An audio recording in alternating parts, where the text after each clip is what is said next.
especially when you're sharing a packed office with a range of differing colleague personalities. In this video, we're going to look at common points of tension that may arise in your department, office, and how to handle each situation when you get there. Are you ready, Sean? I am ready. So, like, things that bother you, or things that don't bother you, might bother other people. Exactly right. So I'll read them out and we'll go bit for bit what we're going to say. So the first situation in the office, a colleague is encroaching on your space in the office, pushing books over, not necessarily on purpose, but just you find like they're coming closer to your territory. What do you do? How do you handle it? I don't say anything, and once they've gone, I pack up all their stuff and I burn it.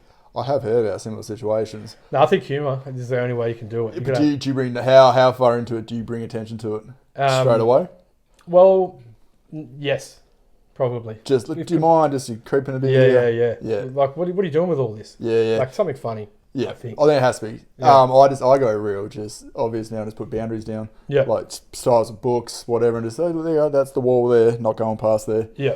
Next one. There is a colleague. The same colleaague wants to whinge about their classes every time you step foot in the office.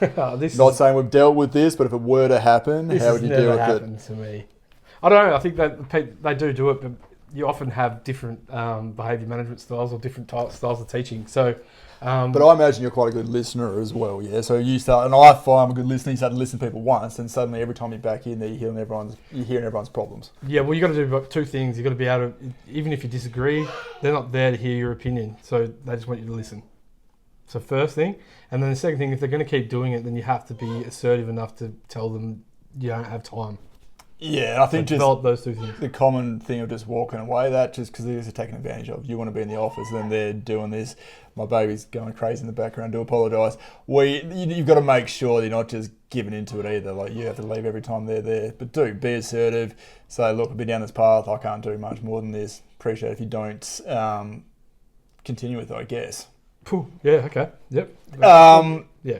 Do you have an aircon heater in your office? Yeah, we talked about this. Yes, we do. In general, because I do this because the aircon's right next to me in our office, so I feel like I've got control. But then I'm always asking people, "Where do you want me to turn it on or off?" Is there a situation you've been out of school where there's just been tension over the remote or how cold or hot? Yes, I've had situations where, like parent-teacher night, where everyone in the department is in the same room. Right. And the head of department doesn't like the aircon on because she gets cold. Right. You're feeling hot? Yeah, I'm always hot. Okay. But she's the boss, so. Oh, you're a true soldier. Yeah, like I can leave the room if I'm hot. Yeah, and that's what kind of gets who doesn't, I think. And then if you're really uncomfortable, then you can speak up because obviously it's a problem. But yeah, there is a contentious issue. What else you got? Colleague is listening to music or a podcast, something audio on their phone without headphones on. That's not happening anywhere. I've definitely experienced it a few times. Like I know people don't want to hear my music, and I've got good taste in music. But you can't. There's got to be at least if you're going to listen to music, have the decency to put headphones in so no one else hears it. Yeah. Like I think that's reasonable. It's a social norm. So like, people on the bus having playing music, I don't want to hear that. So no different. Mobile phones when they first started, those people used to talk loudly on the bus on the phone, used to annoy me. It just seems like it's happening more these days. Yeah. I'm a big fan of just saying, just be respectful, put your headphones on, and if you get it, that advice for the person doing it, you just got to suck it up and do the right thing. Yep. People are trying to talk to you when you're trying to get work done. Yeah, well, the first thing I do is try and give subtle hints that I'm too busy for them to talk to. Oh, yeah, and then, yeah. But that it very rarely often works. So you got to be direct. Yeah. I think there's a balance, isn't it? Because you say it straight away, you feel like you're being an F-head to them or being too hard. But then you got to be, smart about it as well. Depends on how well you know them. If it's someone that's consistently doing it, as soon as they walk in, you can go, go away. Back to the humour. I like it. Do you ever do the blank? So if I'm in a situation, like sometimes I need to get, you're in that situation, it's like you need to get it done straight away, work, and there's someone talking to you.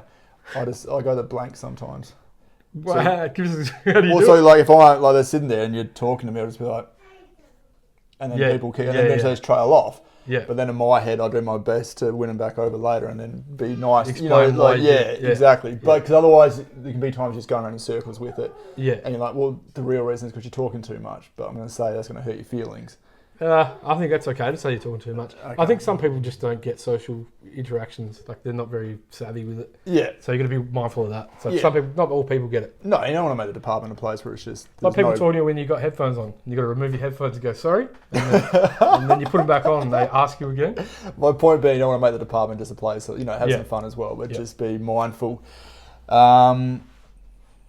Colleagues take stuff from your desk and don't put it I back. do this. It's consistently, you would be one of those I do people this. as well. Sure. But do you do it on purpose, or do you do it as a power thing, or you do it No, as you I forget? do it as like I need something right now, and I haven't got time to walk around, and I need a pair of scissors. No, but what's the size of most offices? You can just go reach across and give it back. Wouldn't give you much of a time delay. I don't give back because I forget.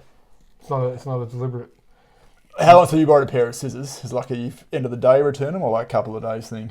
Maybe sometimes year and a half. No, that's No, not true. it's not. It's not a deliberate nasty thing. It's because I've been too busy and forgotten about it. And then they'll say, "Where are my scissors?" And I'll go, that's right," and I'll go get them. Yeah, that person drives me insane. Yeah. I just know where everything on my desk is, and I have that reason. So when life gets busy, I just don't have to have more stress. Yeah. But again, just be professional about it and just. Well, I apologise, Mark. I appreciate it. Same staff members keeps forgetting or doesn't contribute to department morning teas. Wow, it's a big issue with morning tea. Yeah, that's not on either. I think. Well, I mean, I If they're think coming to eat. if you eat, you got to get involved. You've got But to provide. if you are popping in once a term to listen to a particular speech about something, or The one-off's all right. Yeah. But if you're my frustrating one, if you're another department and our department's doing morning tea every Friday, you just happen to pop by, I'm taking a few things, and then head off, your name goes on the whiteboard. you shouldn't be taking food from other departments unless you're actually invited. Willing to provide. Yeah, or you're invited. Like, just come sit down, have some food. Yep. You're Yeah. on week 3, looking forward But to it's it. perfectly okay to also say, I'm out of the rotation. I don't want to provide food. I'm not going to eat yours. Yeah, no, exactly. Don't feel like you're Yeah. pressured into morning tea either. Look, so these are just some common situations we've come across in our time teaching. Like always, hopefully you can take a few things away from the video, will make your life in teaching a little easier. I won't take things off Miles's desk. Catch you in the next episode.